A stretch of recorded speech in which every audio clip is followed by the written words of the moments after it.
I'm okay, I'm fine. Kincana, Kincana, teng neng neng neng neng. Ku menahan rasa sakit, rasa sakit. Few moments later.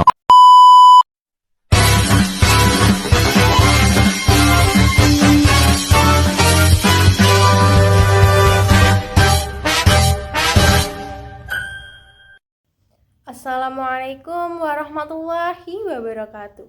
Halo guys, perkenalkan nama saya Dwi Uswatun Hasanah. Saya dari program studi Pendidikan Ekonomi semester 3 Fakultas Ilmu Pendidikan Universitas Nurul Huda. Baik, tujuan saya membuat video kali ini yaitu untuk memenuhi salah satu tugas mata kuliah yaitu akuntansi keuangan menengah, di mana pada video kali ini saya akan menyampaikan materi saya yang berjudul aset tetap perolehan, di mana pada materi ini ada 3 pembahasan yang akan saya bahas. Yang pertama yaitu ada pengertian aset, lalu yang kedua ada pembelian kontan, dan yang terakhir ada pembelian dengan kontrak jangka waktu panjang. Materi yang pertama yang akan saya bahas yaitu ada pengertian aset, di mana dalam arti luas aset adalah segala sesuatu yang mungkin akan membawa manfaat ekonomi di masa depan. Dalam melihat aset, fokusnya adalah pada aset berwujud yang berumur panjang.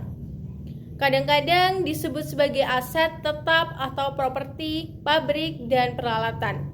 Di sini aset diklasifikasikan menjadi 2 kategori, yaitu berwujud dan tidak berwujud.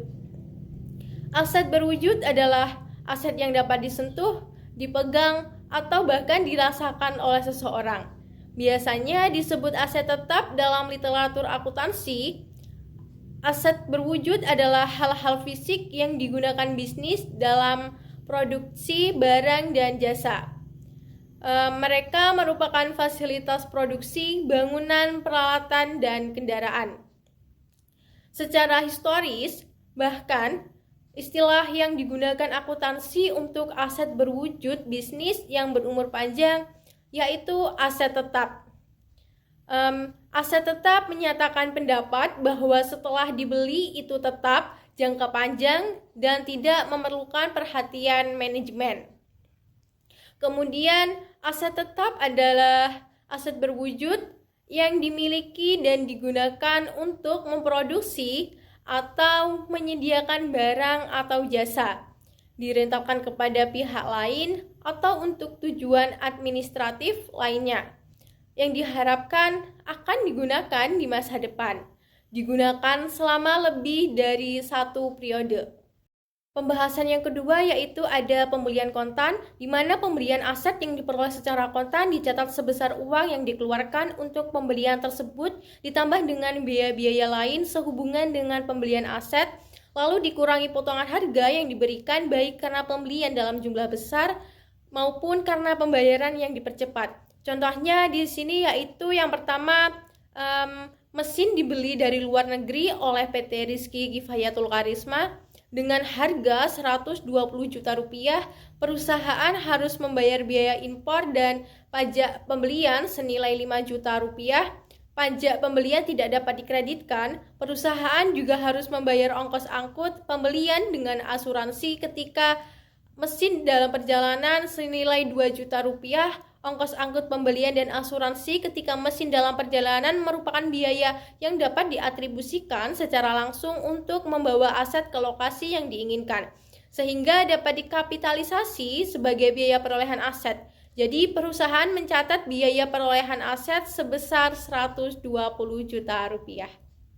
Berikut beberapa biaya bukan termasuk dalam biaya aset tetap, antara lain yaitu yang pertama biaya pembukaan fasilitas baru, yang kedua biaya pengenalan produk atau jasa baru di mana ini termasuk biaya iklan dan aktivitas promosi, yang ketiga biaya penyelenggaraan bisnis di lokasi baru atau pelanggan baru di mana termasuk biaya pelatihan staf, lalu yang keempat ada biaya administrasi dan biaya overhead umum lain.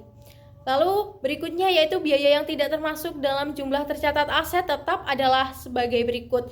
Yang pertama, biaya yang terjadi ketika aset telah mampu beroperasi sesuai dengan maksud manajemen tetapi aset belum digunakan atau masih beroperasi di bawah kapasitas penuh. Yang kedua, kerugian awal operasi seperti ketika permintaan terhadap keluaran masih rendah. Dan yang ketiga, biaya relokasi atau reorganisasi sebagian atau seluruh operasi entitas. Jika beberapa aset beli sekaligus dengan harga borongan, maka harus dipisahkan nilai masing-masing aset. Harga perolehan dari masing-masing aset yang diperoleh secara gabungan ditentukan dengan mengalokasikan harga gabungan tersebut berdasarkan perbandingan nilai wajar masing-masing aset yang bersangkutan. Kemudian pembahasan yang terakhir yaitu pembelian dengan kontrak jangka waktu. Kebanyakan transaksi pembelian aset tetap dilakukan dengan kredit jangka panjang. Sisa utang itu biasanya dibuktikan melalui catatan, surat berharga, bukti utang hipotek, dan lain sebagainya. Utang tersebut biasanya dibayar dalam beberapa kali angsuran ditambah dengan pembayaran bunga, pembebanan bunga atas kredit berdasarkan flat dan berdasarkan sisa utang. Pembelian aset secara kredit, maka biaya perolehan aset tetap setara dengan harga tunai pada tanggal pengakuan. Jika pembayaran ditangguhkan melampaui jangka waktu kredit normal, maka perbedaan antara harga tunai dan total pembayaran diakui sebagai beban bunga selama periode kredit, kecuali beban bunga tersebut dikapitalisasi sesuai biaya pinjaman. Baiklah, sekian materi yang dapat saya sampaikan. Kurang lebihnya saya mohon maaf. Saya akhiri. Wassalamualaikum warahmatullahi wabarakatuh.